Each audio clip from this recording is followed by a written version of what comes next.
Hi guys, today I'm going to make a review on the Epson V500 photo scanner. So this scanner is aimed for anybody who is wanting to scan their own negatives, but you can also of course scan documents and paper and whatnot, but still this is mainly for anybody who's wanting to scanning negatives again. This is a flatbed scanner. This has the light which enables you to shine through your negative.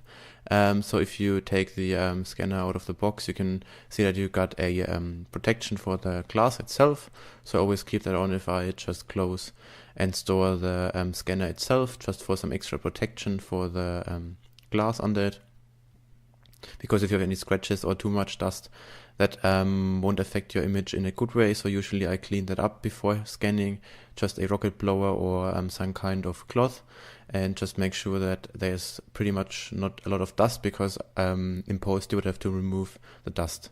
So you also have to take off the slide if you want to scan your negatives, because up there is the light, which again enables you to scan your negatives, because of course you will need a light source that is able to put light through your negative, so you can see. So this is pretty much a light which just slides, and then so you also have ABC, and also the document size. If you want to scan documents, ABC is just for the negative carrier pretty much, and enables you to put your negative carrier at the right place, but we'll come into that pretty soon. So you can also see the scanner itself, how it works. It again just slides under the glass. So if you got a new scanner, be sure that the scanner does not have any dust under the glass. So I had two scanners who had, so I sent them back, and Epson sent me a new one 2 times. Here you can see the 120 film holder. This is just a plastic film holder for the film to be safe. This is the 35mm and the slide film. So you can put your slides, 4 of them, in here. You can also scan your negatives, of course. You can scan up to negative strips of, I think, 6 or 5, but I usually scan 5 or sometimes even 4. So you have the plastic slide, and that just clicks right in and holds the film in place. So that works pretty nicely and works fine. Also, the 120 is even easier, so just open it up, and then if you're ready, just close it again and press it, and it's done. So also be sure that your negatives are clean and you're handling them with the gloves. So you can see, if you're using 35mm film holder, check for the A. So you have to align the A on the scanner with the A on the negative holder. Pretty easy. And so this is how it looks if you have the negatives inside. The same goes for the 120, just replacing A with B, so align B on B, and then you are pretty much done. The scanner itself comes of course with a AC/DC adapter. Also you got a USB cable, so this scanner uses USB 2. You can also lock that USB port up, and yeah, that's pretty much what the scanner is all about. I'm just going to jump into the scanning software and give you a little more detail in how I scan, what I scan, and just what I would recommend. So using the Epson software is pretty easy. You just have to download it from the Epson site, or you can install it via the CD that it's included. So you just open up the Epson scan after you have installed. So you have to connect your scanner beforehand. So if you want to open up the scan software and do not have the scanner connected, you are not able to connect to open up the software. So I've now connected my scanner to the software and computer. So first of all, here you can see the Epson scan window. So you can do, of course, you can go into full auto. You can do the home mode. And you can do the office mode, and also you can do the professional mode. So the professional mode is the mode I primarily use for scanning negative. Office mode is usually for scanning your documents, but I don't use the Epson scanner for scanning my documents.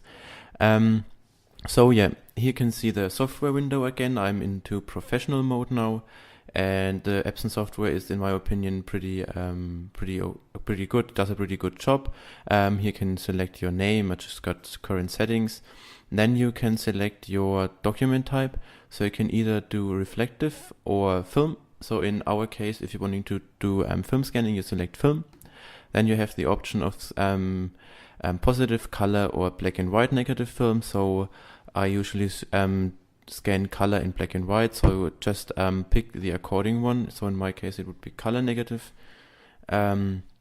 Then, if you want to scan color, I usually do 48-bit, which just gives me more dynamic range. If you are scanning black and white negative film, I scan 16-bit grayscale because 48-bit color would not make any sense, of course. And if I would scan positive film, I would also scan 48-bit color. So we'll just stay with color, but it doesn't really matter for the sense of purpose. The resolution is usually at 4800 dpi. You can adjust it up to 12,800 dpi, but then file size just gets huge, and I don't think that it makes so much of a difference. I think 4800 dpi is plenty. It outputs very large file sizes, and then also good scanning TIFF files, which I'm doing, but I will get into that later. So you can also do down here you can do adjustments, you can do histogram adjustments, you can also do tone corrections, you can also do image adjustments, and also color corrections. I usually don't do anything to the image besides doing a unsharp mask. So I take the unsharp mask and do medium, which just gives me a little bit more sharpness, and also that's what I pretty much do. You can do more stuff. You can do grain reduction, backlight controlling, whatnot. So now we're doing a preview scan. I have been putting in some black and white negative film. So I'm selecting 16-bit black and white negative, 4800 dpi, unsharp mask, and I'm just going to do a preview scan. So I would suggest you to always do a preview scan, and you can also do the image rotation and also the direction of the image. If you load in your negatives, I would suggest you to put up the dull side of the image, and that way you don't have to flip the image around, and also the best image quality will appear. So this is real time, no speeding up. This is how long it usually takes, and I just have one negative in there right now. So here you do have the preview bar. So you could also do the normal, which I'm just going to click on, and here you can see the whole negative strip. So you can see I just have one negative, and also the other one is blank. So here's the again, here you can also correct the size, so you can preview larger. I would usually go into here. You have a small preview image, then I usually flip it around. You could also do a mirror, but it is this direction. So now I cannot do a scan, so I have to go back into this preview. And then I'll hit the scan button right here. Then I select where I want it to be. Then I select the number, which I'm just going to name YouTube test image. Starting number is usually 001. Output, you have various different options. I usually do TIFF, which enables me to do the most in post.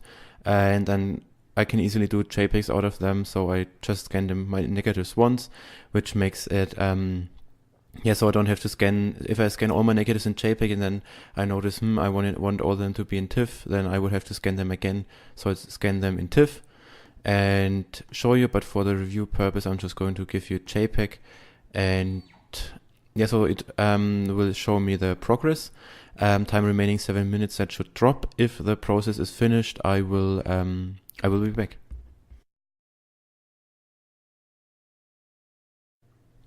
So now the image is scanned. There also is the preview still up, so we just close it. It will warn us, of course. And that is pretty much how the scanning works. So here we have the YouTube test image 001. So we can do that in full size. I will also do a link to the image so you can take a closer look, but still right now judging it off the screen and for you judging it out of YouTube. I think the image quality is quite good for a flatbed scanner. I mean, for any internet whatnot uses, this is pretty much fine, I think. I also was able to print these negatives. I printed them up to 30 by 40 centimeters, and they just looked fine. So I think that this won't be too much of a deal. The software works with both Windows and also Apple computers, so you don't have to worry about anything. I'm using it on the MacBook and also my iMac, so that works perfectly. Scanning time, usually if you're scanning color negatives, I usually scan 8 color negatives at once. That usually takes about 15 to 20 minutes. And if you're scanning black and white negatives, it usually takes maybe about, I'm usually scanning 10 negatives at a time, black and white, and that usually takes around also 10 to 15 minutes, so it's a little bit faster scanning black and white negatives. If we take a look at the file size, here we have 4.2 megabytes for the JPEG. The TIFFs are usually usually a lot bigger, so you're looking at around, for a whole row, you're looking at around 3 to 5 gigabytes, which is pretty large, and the one file is around 100 megabytes or so. Yeah, but still, if I scan them once, and then I can easily jump around, and also hard drive space is not too expensive, so that's how I do it. Yeah, that's pretty much sums up the review of the Epson scanner. If you have any questions, feel free to comment down below. Also, the link to the scanner is down below, so if you would buy that over my link, that would help me out a lot. Thanks for watching, guys. I hope you may be able to scan your own negatives in the future. I also did a video on how to specifically scan your negatives, what to keep an eye on, and whatnot. So if you're interested, the link is also in the description down below and also on the screen right now. So thanks for watching, guys, again, and see you in my next video. Bye.